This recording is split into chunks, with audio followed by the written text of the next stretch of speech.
का एक पेपर है, मेरा ये माइंड था, बड़ी देर से मैं सोच रहा था कि आपको ये करवाऊं। Anyhow, I do that. Attempt 4 question, आपने 4 क्वेश्चन जो है वो अटेम्प्ट करने हैं। All question carry equal marks, ठीक है जी।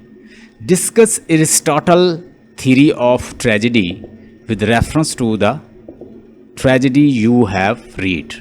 आपने अरिस्टोटल की जो ट्रेजेडी है उसकी जो डेफिनेशन है, थ्योरी ऑफ ट्रेजेडी बतानी है और किस पे अप्लाई करने हैं, जो भी आपने मतलब जो भी आपने पढ़ी है, आपने जोन सी भी बुक पढ़ी हुई है, आपने उसको अपने माइंड में रख के कोई भी ट्रेजेडी की बुक पढ़ी है, तो आपने ईडिपस जो है, ईडिपस रेक्स पढ़ी है, किंग लियर पढ़ी है, ठीक है, हैमलेट पढ़ी है, अथेलो पढ़ी है।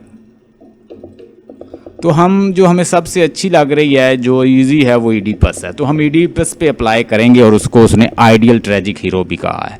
उसमें आप बताएंगे कि इसके अंदर कहाँ पे मतलब ट्रेजिक हीरो इसका किस तरह का है, इसका प्लॉट किस तरह का है, उसमें बिगिनिंग मिड एंड है। बिगनिंग ऐसा कि ऐसा लगे कि इससे पहले कुछ नहीं था और इसके बाद कुछ आ रहा है, मिड ऐसा कि वो बताए कि इसके बाद, और एंड ऐसा कि इसके बाद एक कंप्लीट होल होना चाहिए प्लॉट, ठीक है।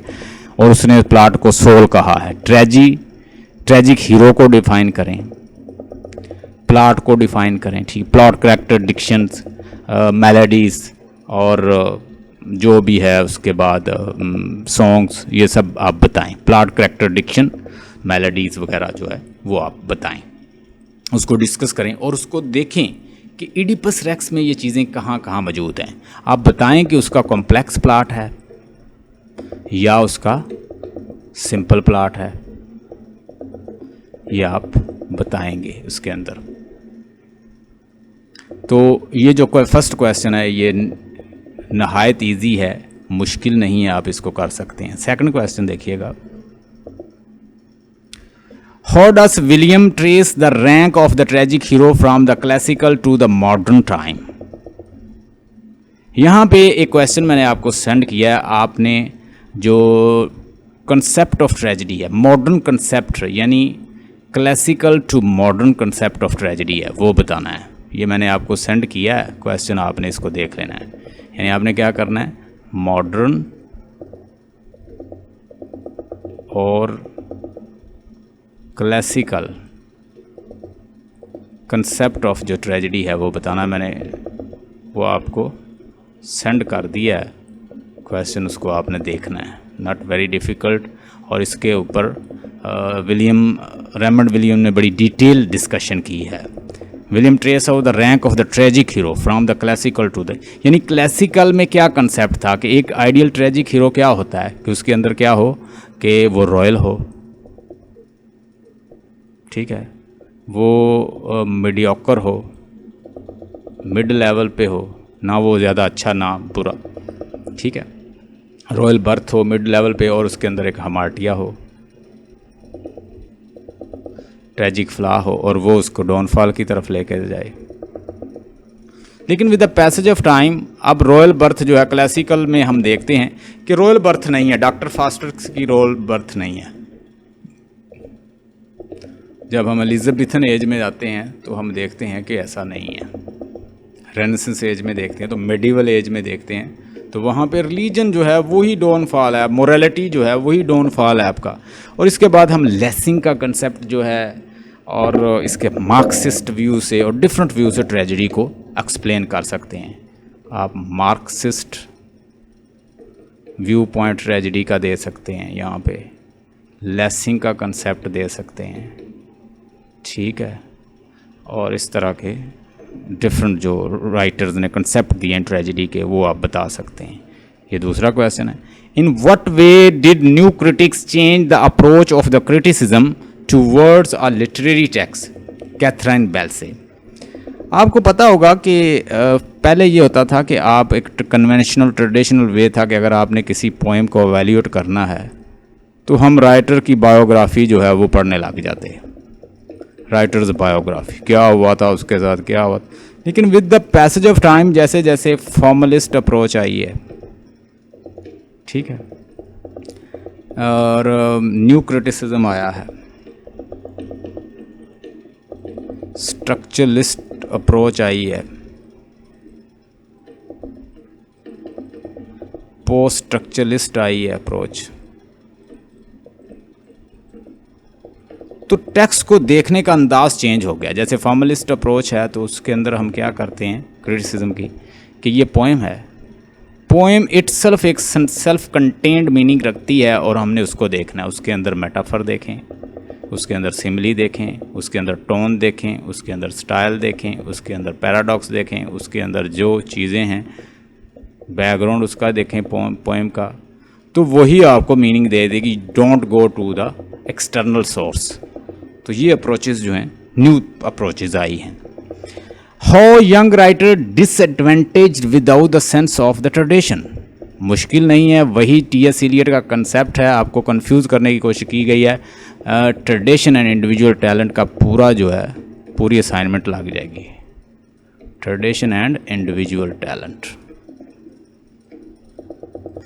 कि कैसे एक ट्रेडिशन जो होती है वो एक परपिचुअल और कॉन्टीन्यूस प्रोग्रेस है, यानी जो पास्ट है वो डायरेक्ट करता है प्रेजेंट को कितना कैसे बेहतर करना है, और ये जो प्रेजेंट है ये सीखता है पास्ट से, और पास्ट जो है एक इस तरह क्या करती है, जो प्रेजेंट है फिर आगे जाके फिर ट्रेडिशन का हिस्सा बन जाती है, और फिर ये आगे लेसन देती है प्रेजेंट को। इस तरह vice versa, present and past they learn from each other, they are moving side by side, and they are, while you get lesson from the past, because past direct you where to go, where not to go and what to get, और present जो है वो हासिल करता है, knowledge हासिल करता है एक ट्रेडिशन से, कन्वेंशन से जो उसके पीछे एक आ रही है पोइट्स की। How does Sydney perceive Plato's concept. तो सिडनी जो है वो ये कहता है कि प्लेटो ने जो पोइट्री को बैन किया है वो पोइट्री नहीं थी, चूँकि उसका सारा वर्क जो है वो खुद भी पोइट्री में है। उसने वाइल किस्म की, जो वाइल पोइट्री थी, ठीक है, जो इवल मैसेज देती थी, जो इंस्ट्रक्शन या डिलाइट नहीं देती थी, ऐसी पोइट्री को उसने बैन किया। ये उसका कंसेप्ट है, इसे बता दीजिएगा। Difference between the dialectical and rhetorical text, how does each determine the role of the readers and differentiate them. So let's see.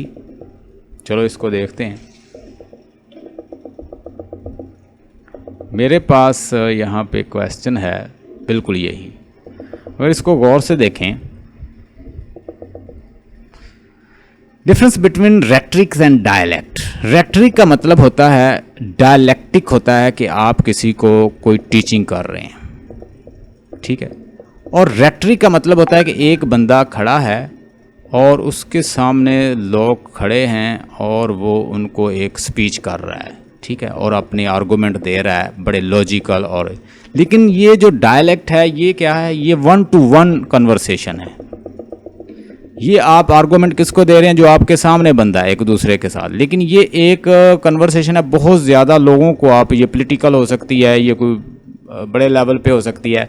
तो from the immemorial philosophers have used discourse, speech and reasoning to put across point of view in academic setting, falling under the sphere of the formal logic.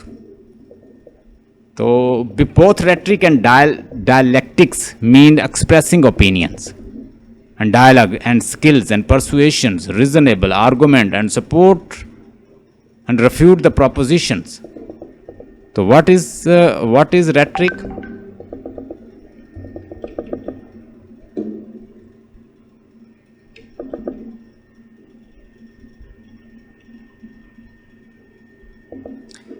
Rhetoric put simply a one man shows a speaker trying to influence. अब rhetoric में क्या होता है कि एक आदमी जो है वो बोल रहा है और उसको बहुत सारे लोग जो हैं सुन रहे हैं, और वो अपने रेट्रिक मीन कि वो लॉजिक दे रहा है, वो रीज़न से बात कर रहा है, वो रेशनलिज्म अपना रहा है, वो परसुएड कर रहा है, ठीक है, अपने आर्गूमेंट के साथ, और वो एक बड़ी रेट्रिक जो है, आर्ट ऑफ ऑरेटरी इसको आती है, and he is convincing and talking to the different people. लेकिन डायलैक्टिकल क्या है, dialectic mean a person is talking but he is talking not like a person who is making speech. Unlike the rhetoric where the speaker is addressing a large audience, dialectic is one on one interactive. ये interaction जो है one on one है. So this is what difference. I have prepared this assignment because I have seen in 2009 paper. I have prepared for you people and I will be sharing with you. Stay blessed and have a nice time, dear student, friend, follower. If you want to learn knowledge, subscribe, like our channel, the ESL Academy. Today we have learned about modern tragedy, classical tragedy. We've learned about rhetoric and dialectic method to convince other. We've learned about